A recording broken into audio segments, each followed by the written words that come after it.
Happy Thanksgiving, everyone. Welcome to the Early Edge. Thanks for spending some of your Thanksgiving day with us. My name is Sia Nejad, and we are brought to you by BetMGM. Make it legendary. Well, ladies and gentlemen, before I bring in the stars of the show, we needed a bit of a bounce back after 2 losing days in a row, and we got just that. Shout out to Mikey B, again, going 2 for 2 in the SportsLine picks, cover very easily. Shout out to Todd Furman, super sharp, and Bruce Marshall as well for their college basketball and NHL picks.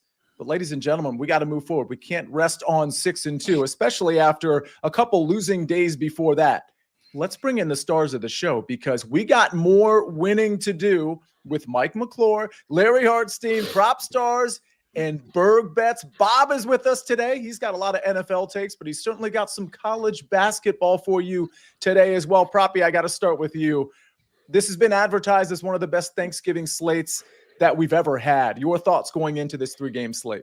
Absolutely sensational slate. I think this is the best Thanksgiving slate that I can personally remember. 3 games with real consequences, real stakes. That's going to have real playoff implications and seeding implications as well. So could not be more excited for just a tremendous day of football. Mike McClure, there's a lot of people that are saying how thankful they are in the chat for things outside of sports and sports betting. So keep those pouring in. Hit the like button if you can. I'm very thankful I get to do a DFS show with you, Mike. It's in everybody's feed. And I know you're in the process of making some DFS lineups. How are you feeling about your Chiefs going into this slate? I feel pretty good, honestly. I think that, when I want to back Kansas City is in these spots where they're not massive favorites. They have to win games. I think it's a must-win game really on both sides. And I like that game. But to be honest with you, I like all the games. I think that what makes it unique is how every single one of these games, like they're very similar in terms of the total. Very similar in terms of the intrigue. Like, yes, you got the bigger spread with Baltimore, but Joe Burrow coming back. Like, if Joe Burrow had played all year and was healthy, this would not be a 7-point spread in that game. It would be 3, just like the other games that we've got here. So I think it's a super interesting slate, especially for DFS purposes as well. Just because the games are so equal. So yeah, I could not be more excited for it. Have a lot in play today, and hopefully we're feeling good tomorrow when we wake up. If you have questions about any of these games or DFS, put them in the chat. We're going to go 30, 35 minutes with you today, and then we're going to let you spend time with your family if that's what you're doing today, for better or for worse. Bob, we're not just talking about NFL today, though. You've got some college basketball for us today, correct? Yes, I do have a college basketball pick. Happy Thanksgiving, everybody. What's up, chat? And yeah, not only is the NFL slate really great, this is probably the best slate in college basketball so far this season. I know we just started, but this is a great slate. Betting wise, you got to pick your spots, but I think there's games from start to finish that are great all day as well. Larry, we've got a lot of the early edge. We're going to get to picks in just 1 second. We got a lot of the early edge family in the chat. Buckets is in the chat. We've got AMAGs in the chat. I might have missed some others from the early edge. Larry, how you doing? And then we're going to get to Mike's pick. Go ahead, Larry. I'm doing great. I got the holiday started off early. I took my son to Devils Blues last night, which was a great game. Unfortunately, the Blues were not able to touch the puck in overtime with the 3-on-3 overtime. Once the Devils got it, they were like chasing them around, and the Devils ended it. But we had a great time, and it's great to be here with you guys, the extended family in the chat. So I just appreciate it all. Some of that extended family includes Richard Pierre, Joe Neuenfeld in the chat. Aaron Bailey is in here. Katie Taylor. I'm sorry I can't say everybody's name, but Joe Neuenfeld says Michigan basketball. My God, that was crazy. I like Gonzaga this year. The way Michigan treated Gonzaga yesterday. Some unbelievable stuff. Very formidable team. Bob, I'm sure you have something to say about that. But let's get to some football. Mike, you're actually going to start us off with a money line parlay. You've got the floor. Yeah, a little bit of a fun parlay, one that I like, one that I have placed here. It's the Kansas City Chiefs and the Baltimore Ravens. Just money line parlay. I like this spot for Kansas City. I know that it's a short week. I know Dallas has looked good. I think Dallas definitely scores points in this game. But I really like Kansas City. I thought they played very well against the Indianapolis Colts last week, despite not having it show up on the scoreboard. Just the amount of yards, the way they were able to move the football, what they were able to do defensively there. I think that Pat Mahomes back in Texas in the controlled environment, great spot there. And then on the Ravens side with Joe Burrow in, look, I respect Joe Burrow. I think he's got an awesome ability to go out there and throw the football, right? I just don't think that team, even if Joe Burrow goes out there and plays a great game, scoring, 4 touchdowns, I'm not sure the defense can hold up here. And I think that pushing is what would motivate Lamar and this Ravens offense to continue to push as well. So I really think it's ultimately a huge Derrick Henry day, though, for the Baltimore Ravens. And I think they're able to really control this game. I think that Burrow comes out maybe just a touch rusty in the first quarter of this game, and that's ultimately enough. So really the price point, even money here at 50%. I thought the price point on this parlay together should have been -125 to -130 range. So a little bit of an edge here on this. Not often that you get that, but I do like the Chiefs and the Ravens in a money line parlay at even money. Mike, I know some of your DFS opinions may have formalized even more since our show yesterday. It sounds like you might want to be playing Derrick Henry in DFS, or at least that's what you're doing. Do you have a favorite stack for those that, again, didn't listen to the show yesterday and want to dabble a little bit in this 3-game slate? Yeah, the thing that I would say that's changed a little bit from FFT DFS to now is I'm still very much in on Cowboys pass catchers. Love CeeDee Lamb, love George Pickens. I'm on Lamb over Pickens, but I actually am very big on Rashee Rice. I've come up to the point where I like Rice as wide receiver 1 on the slate, actually. I have him over every other wide receiver. The only one that can challenge for me and that I'm building for the challenge would be Jamar Chase, just through sheer volume, if Burrow is effective. But I've come up a lot on Rice. I was worried about the hamstring on the short week, but I think all reports are he's fine, looks fine. So I'm bigger on Rice. Now, as far as stacking, it doesn't mean I necessarily have to play Mahomes with him. I'll still play him with Dak, but very much on those 3 wide receivers. Well, Mike, I didn't know you were going to say that. I truly didn't. And it's just a perfect transition, Propstarz, to your pick. Talk to me about Rashee Rice overs. Professional transition indeed, Sia. And yeah, absolutely love Rashee Rice here. Going over 75.5 receiving yards. This one checks every single box for me. Rashee Rice has functioned as the primary option for Patrick Mahomes and this Chiefs offense. Obviously, we know the Chiefs as pass happy as any offense in the league, but we look at this matchup against Dallas, and it's mouthwatering for Rashee Rice. First and foremost, we've got a 53-point total, so we love that. We love the fact that the Cowboys are certainly capable of pushing Kansas City. We also saw last week, no lead is safe with Dallas. I trust Andy Reid and company to really step on the proverbial necks if they have to. So I expect plenty of passing volume here. When Patrick Mahomes is going to be passing, he's going to be looking at Rashee Rice. The Cowboys play zone coverage as much as any defense in the NFL this year. If we're looking at this Cowboys defense, they since week 10 by 89% zone coverage rate. That is by far the most in the NFL, 79% on the season. Rashee Rice this season against zone coverage has been absolutely brilliant. 3.2 yards per route run. His targets per route run also 21%. Very good. He has not been nearly as good against man coverage, but this just really, really sets up as an absolute smash spot for Rashee Rice. So this is a multi-unit bet for me. My favorite play on the slate today. One of my favorite props this season. Yeah, all of what you all just talked about really funnels nicely into the pick I gave out on Tuesday on this very show. It was Patrick Mahomes over 23.5 completions. I'm not going to go over that pick again. I gave it out with the analysis on Tuesday, but I do want to let people know. Now, it was juicy. I have to admit that. It was -132. And what I said at the time was I really like the 23.5, but I understand the 24.5 at plus money. And that's where all the books had it on Tuesday. Now, I'm pretty sure every book, maybe there's an exception I didn't see. I'm pretty sure every book has this at 25.5 completions, which is an insane number unless you're Patrick Mahomes. We've seen that from quarterbacks like Patrick before, but hopefully you got that bet in on Tuesday when I gave it out, and when I gave it out on SportsLine even earlier than that. So 23.5 has now become 25.5. Larry, go ahead. You can still find a -130-ish, 24.5 if you like it. But yeah, most books are at 25.5 now. Okay, good to know. So that's a pick I have that you'll see on the recap screen, but I also have another pick for Sunday, actually, not for this game. I will say this, Larry. I have a very strong lean to the Lions -2.5, but a lot of when I really kind of dig, I start to find, oh, okay, maybe there's a reason to maybe just stay off of this one. My understanding is that your lean is actually the other way. So maybe it's good that I'm staying away from the -2.5. Well, I mean, basically the whole offensive line is questionable. The Lions were giving up some massive chunk plays to Jameis Winston. You look at the Packers.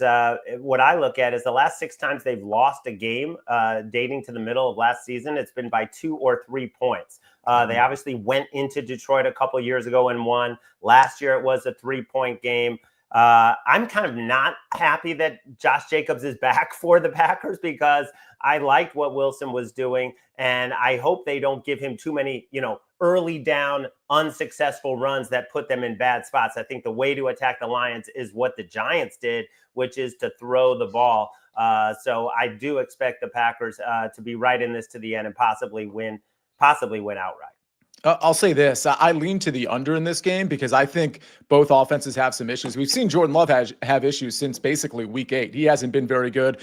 Tucker Kraft being out, Sam Laporta being out for each offense, I think is a pretty big problem. Then, Larry, you mentioned the offensive line. I still love the Lions at home. I just think this is a great spot for the Lions to really get aggressive and cover the spread. I was so close to putting this one in.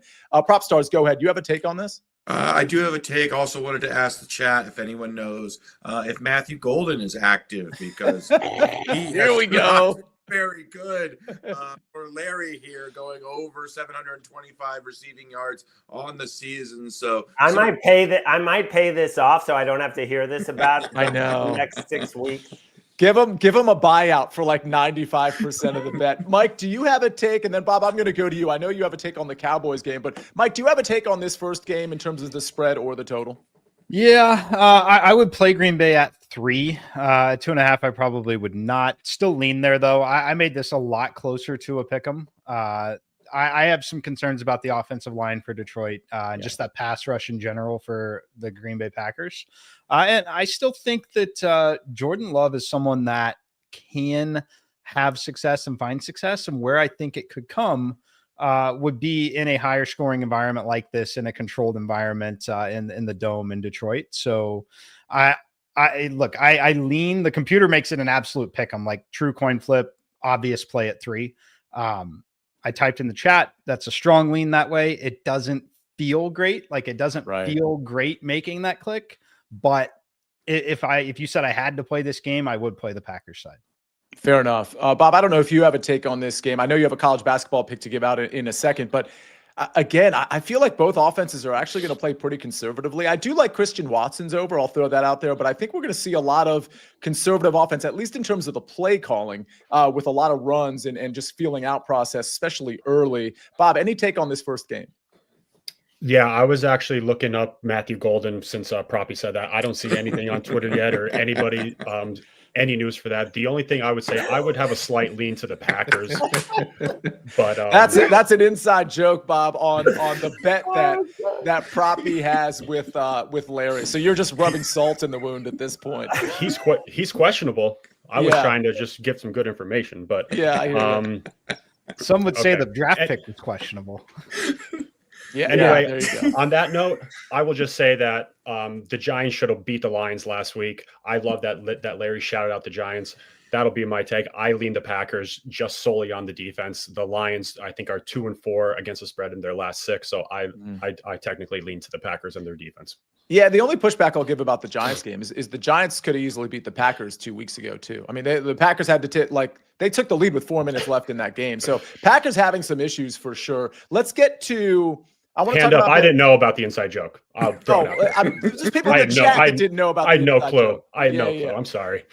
No, nothing to apologize about. Yeah, please do not apologize. The funny part isn't that you didn't know about it. The funny part is the fact that you didn't know about it ended up pouring salt on the wound for Larry more than you realize. So it has nothing to do with you not knowing about it. Classic. Off to a hot start. Well, we're going to get to your college basketball pick in a second, but before I do that, I want to let everybody know about the BetMGM promos, or at least one of them. BetMGM players will receive a no-sweat token to apply to any bet on pro football. Just add a bet on a pro football event, NFL event, to your bet slip and activate the token. You'll receive bonus bets if the bet that was made with the token loses. Some SportsLine picks. Couple from Wednesday. If you missed Wednesday's show, Danny Brasco was on.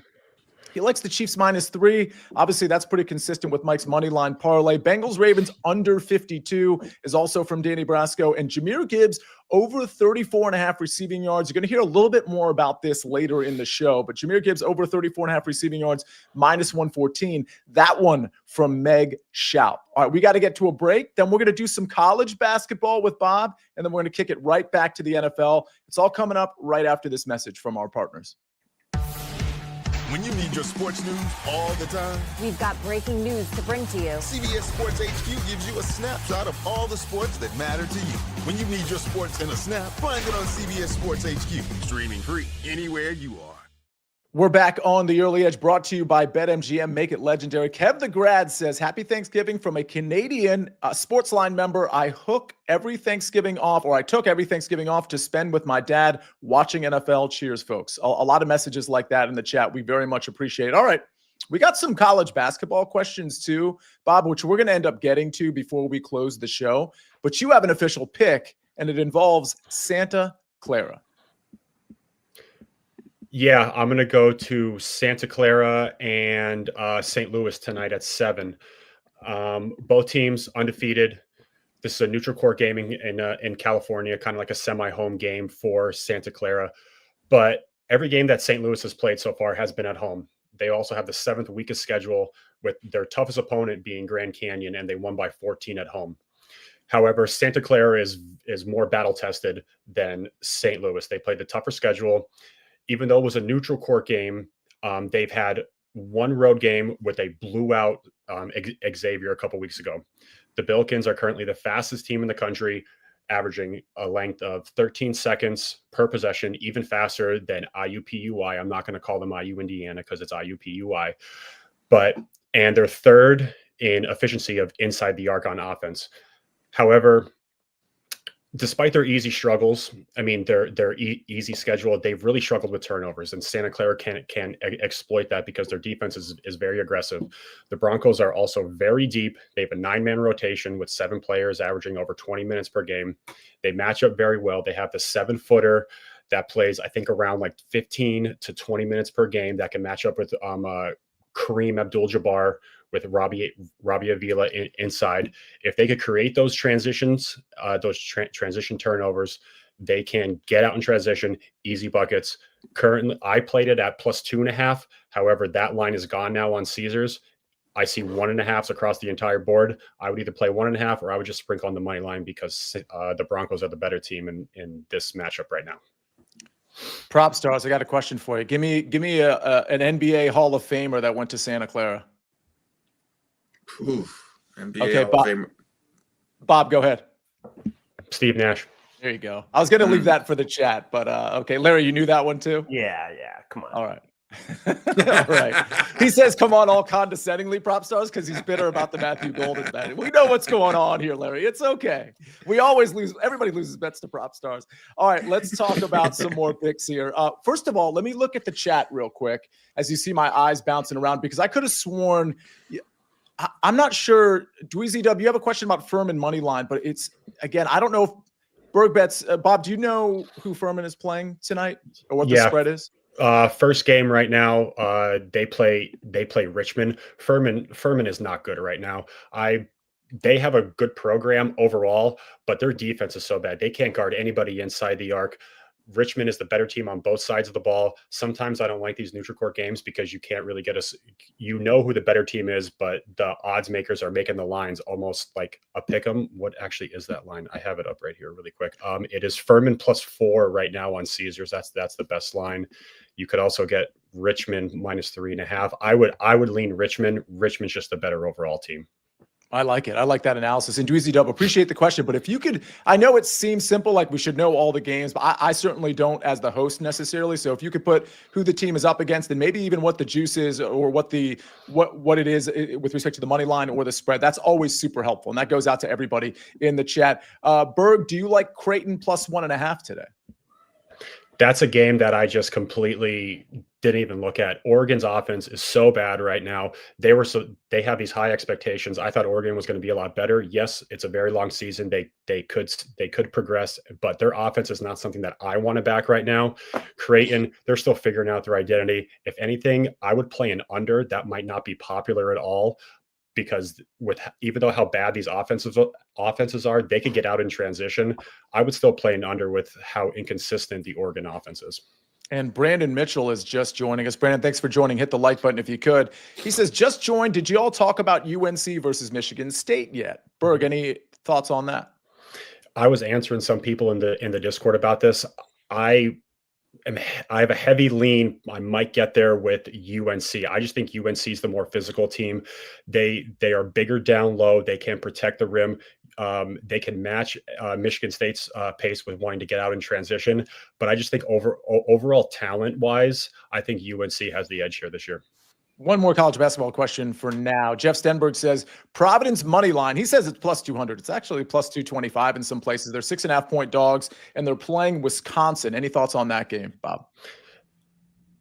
I didn't really dig deep into that one. I just love Wisconsin as a program in general. Providence, yes, they beat Penn State, my alma mater. I thought Penn State was going to be more competitive in that game. I just don't trust Providence right now behind a good defense. Penn State's defense is okay, but in a bigger game like this, I would lean towards the Badgers.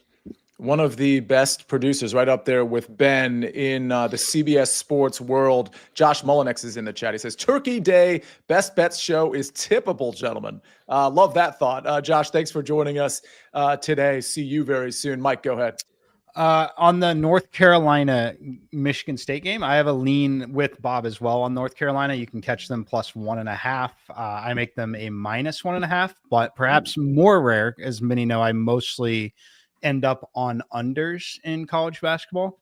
I actually have an over lean on that game at 151.5. I make the number all the way up to 157, which is relatively rare because I do shade under pretty heavily. So maybe a North Carolina team total over would be a look in that one. See, this is what, go ahead. Currently, sorry, Sia. Currently, the best line for UNC money line is minus 102 on FanDuel right now, because the line is everywhere, but I would just take the money line. Their team total is 76.5 minus 108. I have them at 79.6. Pretty strong edge on a team total. This is what happens when you guys are active in the chat and you start asking questions. We get some spin-off answers with respect to maybe some bets you want to take or maybe some stuff you want to ignore. Either way, we want to put the content out there for you. I'm going to go real quick, Larry, and then because I want to get to your two picks for today. I've got a pick for Sunday. Speaking of Sunday, I want to remind everybody, I mean, this is not going to surprise anybody. Of course, we have the early edge tomorrow at 10 o'clock as well. We don't take days off, but I will also tell you that even though we did the FFT DFS Thanksgiving slate yesterday, at 11 o'clock, we did it live on the Fantasy Football Today YouTube channel. We're doing it again tomorrow for the main slate on Sunday at 11 o'clock. Again, that one's going to be live on the Fantasy Football Today YouTube channel. So please join us live if you can. Ask your questions. We're going to go through the main slate just like we always do, but instead of doing it on Thursday, because of how this week is structured, we're going to do it tomorrow at 11. So hopefully you can join us, but make sure you subscribe to that podcast, Fantasy Football Today DFS. Speaking of Sunday, Rams minus 10. That's my pick. I'll be really quick about this one. I understand this is a lot of points. I also understand that this is a West Coast team traveling to the East Coast for a 1 o'clock game, but these two teams are worlds apart. The Carolina Panthers, we talked about it, or they talked about it after their loss to San Francisco. They're going to try to establish the run game. Bad news, Carolina. The run game isn't going to work super well against this Rams rush defense. And if you're relying on Bryce Young because the run game isn't working, because the Rams are scoring a ton of points, which they tend to do, especially when you have two defensive backs that are out for this game, one suspension and one injury, it's just not going to be a good look. I don't think we're going to see this offense do, I know they're at home and we've seen them be good at home, the Carolina Panthers, but I don't think they're going to do a lot of damage against this Rams defense. And this Rams offense is just way too dynamic. They can run the ball, but more importantly, they can pass the ball. There's some back-end injuries and suspensions that Carolina has. They already were going to be in trouble without those. It's a lot of points. It's double digits. I got it at 10. It's still at 10 at some major books. I'd even play this at 10.5 if it ends up going there. But the good news is right now you can still get the play at Rams -10. Again, on the road, 1 o'clock game. Understand all of that stuff. Rams are too good in my opinion. Let's go to Thursday. Let's go to today, Larry. You've got a pick on Jahmyr Gibbs, which I feel like shadows make Schaup's pick a little bit, not shadows, but like mirrors it a little bit. So I want you to talk about that. And then, of course, you got a defensive prop, which everybody loves. Yeah, well, Jahmyr Gibbs is not a traditional running back. The way that they're using him right now, 60% route share in the last 2 games without Sam Laporta. We know Brock Wright is also out. Khalif Raymond is also out. You're talking about beyond Amon-Ra, St. Brown, and Jameson Williams, you're talking about Isaac Tesla as maybe the only other real pass catcher, unless you get one of these really backup tight ends into the mix. So Jahmyr Gibbs is just been a machine as a receiver. You look at his target share, it's gone from 11 to 22 to 29% in the 3 games with Dan Campbell calling the play. So I just love this play. Jahmyr Gibbs over receptions. Also like him over yards, but it is worrying when they played the Packers in week 1, 10 catches, but only 31 yards. So they were good at corralling him after he made the catch. And with that Packers pass rush, you are going to be getting the ball out quick sometimes. To me, that's Jahmyr Gibbs over 4.5. And then in the late game, Barrett Carter, the rookie out of Clemson for the Bengals, 16 tackles against the Patriots. He's actually had double-digit tackles in 4 of his last 6 games. And this is a Ravens team that feeds the linebacker position. When they have averaged 20 tackles by the opposing linebacker since week 6. So this is a team, that's going to run the ball with Derrick Henry. It's great for linebackers. So Barrett Carter, again, to be very busy, over 8.5. All right, we got a tackle prop for tonight, and we got Jahmyr Gibbs over 4.5 receptions. Proppy, let me ask you something. When it comes to the pass catchers for Detroit, we worry about the offensive line for Detroit. We know Laporta is out, and we know Amon-Ra St. Brown is going to be that first read, which the Packers are going to do everything they can to take away. When you look at the other pass catchers, there was somebody in the chat, it was Dweezy Dub said Jameson Williams under 3.5 receptions. While typically I would say I kind of like that, I feel like you have to game plan before this game starts to get Jameson Williams the ball in some creative ways quickly post snap, because they're really not going to a lot of other guys and they don't have a lot of other reliable targets.